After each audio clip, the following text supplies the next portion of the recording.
With a challenging farm economy, new rules and regulations that put added financial burden on farmers are not very popular. Kevin Paap was at the national meeting along with farmer members across the state. Well, you can't get 6,000 farmers and ranchers under one roof and not talk about the weather and not talk about the markets or the farm economy. Certainly we're in some depressed farm prices now. One of the things, we had a lot of discussions. We had Ambassador Darcy Vetter at our annual convention. One way to increase prices is to increase demand, and hopefully we can increase that demand from overseas, Trans-Pacific Partnership. We want to make sure we've got the ability to trade with that 40% of the world. Paap says this could be a tough year for farmers, and there are some actions that could help things. The keys are going to be make sure there's demand, so do what we can for trade.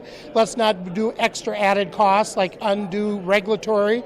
We need some regulatory reform, things like the Clean Water Act changes, the federalism of that, endangered species.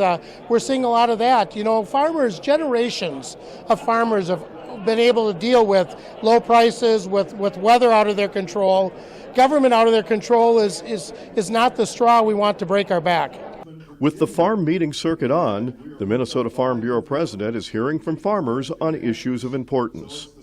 They're talking about farm profitability. Rental rates is a big part of that. Input costs are a big part of that. Taxes are a big part of that as to what the property taxes are, especially if you're in one of those districts with a school bond referendum and what that's done to your property tax. So farm profitability is really the thing we're talking about.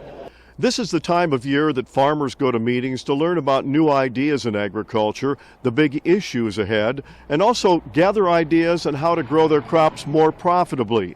Right now, that's not easy with low prices that they are facing.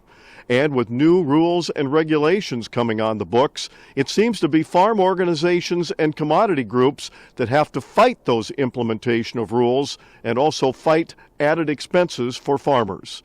This is Lynn Ketelsen reporting.